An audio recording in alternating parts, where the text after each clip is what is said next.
Hey y'all, this week has been so awesome doing my live masterclasses on self-care and service. And I just wanted to give a huge shout out to those of you who have been showing up, seeing things in a new way, and investing in yourselves. I can't wait to see what's next for you. If you happen to miss the other two masterclasses that I've done, I have one more. It's on Wednesday, February 15th at 11 a.m. Central Time. It's 100% free, and it's only an hour long, but it's changing the lives of the women who are showing up for themselves, learning about how to balance self-care and service, and excitingly moving forward in their lives. So please come join us at thelightcoach.com/masterclass, or you can just check the link in the show notes and it'll go to the page to register and save your spot. I don't want you to miss this simple shift in your life that can harmonize self-care and service in a new, empowering way. Can't wait to see you there. My friend, do you remember the moment where you first realized that your thoughts create your feelings? I remember. I was driving my car to a friend's house. They had had a family emergency and I was taking them some dinner. And I was listening to Jody Moore's podcast, Better Than Happy. And she was teaching me that my thoughts create my feelings. Now, I remember being a little bit resistant, but also feeling like it was familiar at the same time. And you have to know that at that moment that I was taking dinner to someone else, my life felt like it was falling apart too. And I honestly was serving someone else to try and escape the emotion that I had been feeling about spinning out and not feeling like myself lately. It made my brain want to just stop and digest that information. So I turned off the podcast, went and delivered dinner to my friend, and then I remember going down the street a little bit, parking on the side, and turning it back on and listening to it again. My thoughts create my feelings. What does that mean for me? And I thought about my relationship with my kids. I had been feeling very overwhelmed. This was 2018. I had just brought my fourth child into the world, and I felt like I was completely failing as a mother. Your thoughts create your feelings. Well, isn't it the fact that I just had a fourth kid and I have no sleep that's creating my feelings? Surely it can't be my thoughts. Well, what about my relationship with my husband? I'd been feeling really distant from him lately because he was thriving and I was failing, and I had some identity crisis around that because our past pattern in our marriage was that I was the strong one. And seeing him thrive was really hard for me, to be honest.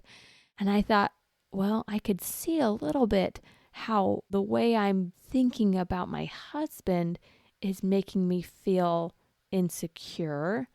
Okay, I could see that one, and that connected dots for me.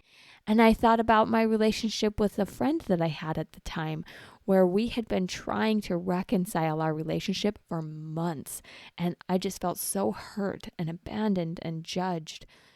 What if what I was feeling there was because of how I was thinking about this friend and our relationship, not the words that she had said to me? Well, I had a lot of resentment there, and I hadn't got to a place of forgiveness, so I wasn't quite sure I believed that. But my brain started trying to chew on this. What does that mean for me? And as I was processing and figuring this out, it took me weeks of thinking through it and resisting it and trying to prove it wrong to get to a place where I finally said, I actually think this is true. I think that it's true that my thoughts create my feelings. And if that's true, then I have all the power in the world to create my own experience. And that was so freeing and completely frightening to me when I first really embraced it. Because then it was all on me. I couldn't blame my kids for being disobedient, or my husband for being distant, or this friend for her words she had said to me. It was all what's going on in my own head that was creating how I was feeling. Now, as much as that scared me and I wanted to resist it, deep down, I really actually wanted it to be true. Because if it's true that your thoughts create your feelings, then you don't have to change anyone else's behavior for you to change what's going on in your life. This truth is one of the most empowering moments that I get to witness with the women who come to me wanting to change something in their lives and feeling stuck, not knowing how to move forward. When I help them see that they don't have to change the husband who keeps being unsupportive or negative with their kids, for them to feel like they can create a peaceful, loving environment in their home. Or that they don't have to make that child behave for them to feel like they've been a good mother. Or that they don't have to delete the painful parts of their past for them to move forward and love their life without feeling triggered and burdened by past trauma. Your thoughts get to create what you are experiencing now. And it is so freeing to believe and embrace that truth. There are a few beliefs that have had big changes in my life and in others that I want to offer to you today too. They might just change the way you are experiencing your everyday life. Belief number 1, there is no perfect formula for being quote unquote healthy. Mental and emotional health is a beautiful invitation to be more aware and be more purposeful about your interactions with other people and how you take care of yourself. But there is no one right way to be healthy. Dropping that belief of chasing that healthy lifestyle is so freeing. Instead, embracing that God will guide you to whatever you need to be supportive of you. You can use those tools you've been taught. You can reference what you believe is healthy, but putting that as your goal of what you're trying to accomplish often just makes us crazy because it's non-existent and we can never achieve it. Instead, putting God in the center and saying, all right, here's what I think. Guide me to what really will be helpful for me. That will be so much more powerful for you than believing you have to be healthy or in recovery or whatever terminology that your past has taught you is the way to say you're doing it right. There is your way that when guided by God will lead you to the things that you really truly want in life. The things that are better than just checking the box that you eat healthy or that you exercise or that you have a good calendar or are a good mom. Drop the belief that there's a box to check and invite God to help you move forward. Belief number 2, people are inherently good and they have good reasons for what they do. One of the things that my kids say that drives me crazy is, Mom, he hit me for no reason. And if you have any children, you know that there's always a reason why a child hit another child. It could be to simply get a reaction, but there is a reason why they chose to hit. And often if my other child would be curious about that reason, a lot of times they influenced it, like they pushed them first or weren't listening when they asked them to stop. Just like this is true in relationships between children, it's true between relationships with adults. When someone cuts me off in traffic and I want to have all sorts of judgment about that person and how they have no good reason to have done that to me, what I believe to be true is that they did have a good reason. And that reason might be that they're struggling in their day-to-day life and it's coming out in the ways they're treating other people. Now, don't get me wrong. I don't have to agree with the way they did it or think that it was a good or kind thing. But when I believe that they are doing it wrong or that they don't have a good reason for what they're doing, I just feel terrible inside. Try it next time somebody cuts you off. Think, I bet they have a good reason for that. Either they're in a hurry somewhere that's an emergency, or they must be really struggling right now for them to act that way. Because guess what? When you choose to practice those types of thoughts, you get to have way better feelings than if you're frustrated thinking that they have no good reason. This definitely applies with me with my children. When I think they're just trying to be defiant or what in the world are they thinking? There's no reason why they should have done that. Have you caught yourself thinking that? I think that all the time. I have to practice this too. But when I catch that and I think they do have a reason here, with whatever they understand right now, that's what's natural for them. Even if they're trying to be defiant to get attention, which is something my mind wants to get angry about, taking a moment to think, they have a good reason for wanting to get my attention and be defiant. What if they need a little extra love right now? What might their reason be? They're valuable just like me. People are inherently good inside, and they have good reasons for what they do. That leads me right into belief number 3. Everything is for me, not against me.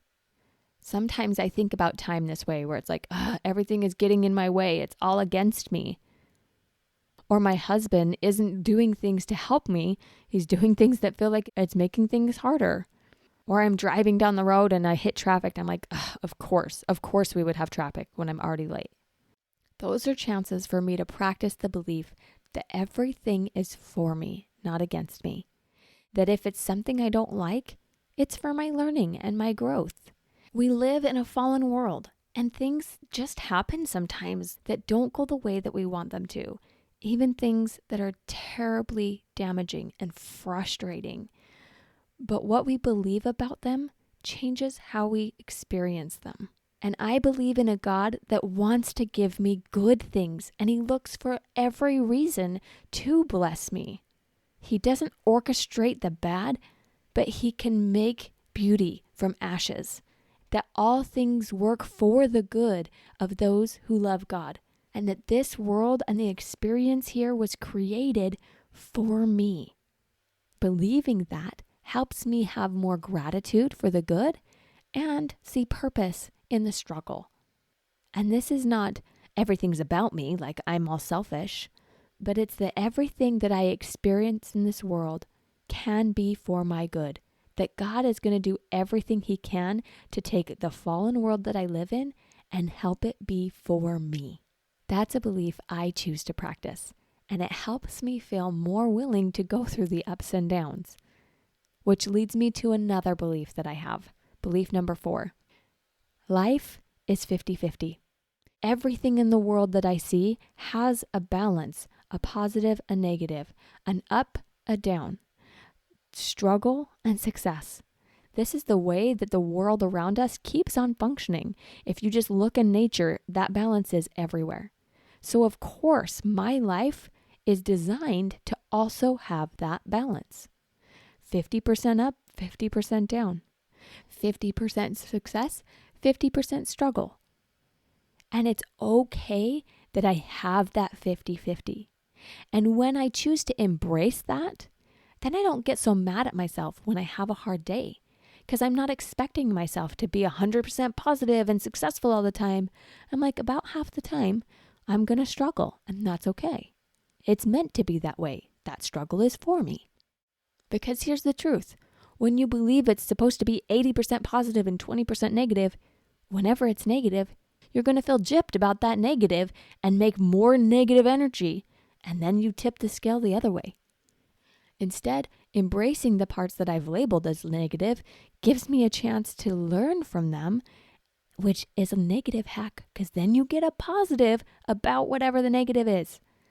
I'm telling you, my friends, embracing the 50-50 and believing that life is supposed to be that way will free you from a lot of the judgment, a lot of the perfectionism, and give you more space to enjoy the journey of the ups and downs along the way. Now, belief number 5 is a simple one, but it honestly affects my day-to-day more than almost every other belief. I believe that when I see the clock at a number that's the same all the way through, it's God sending me a little nudge that he's going to help things work out for me. I know that's simple, but it happens all the time, especially 11:11. When I'm really having a hard time, I'll glance over at the clock and I'll see that it's 11:11, and I just feel this reassurance that God has got my back. 11:11, 3:33, whatever it is that's the double digits on the clock, I just believe that God is giving that gift to me as a little bit of a boost in my day. And it changes my attitude all the time. In that same energy, I believe that birds are the sign that angels are near. It's simple, and I have no grounding for the reason I believe this.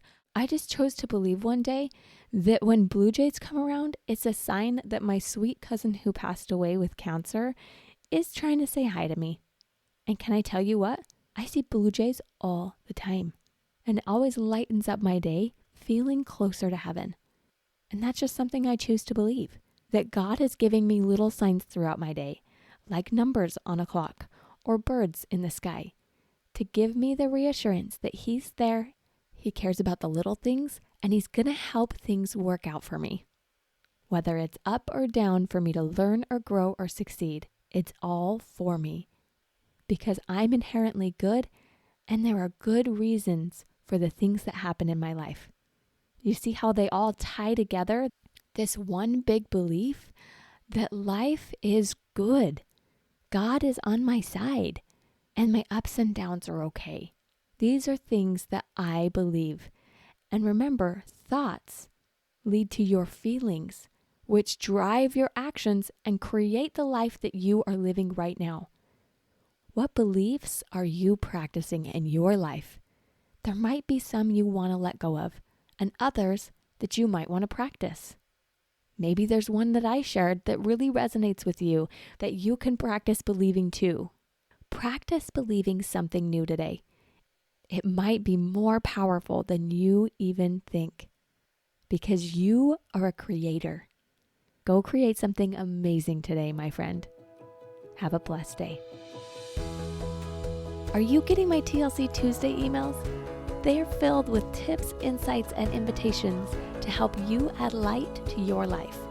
Go to thelightcoach.com/subscribe and make sure you're included, because big things are coming and I don't want you to miss them. Together, we can create confidence, connection, and clarity in life after therapy.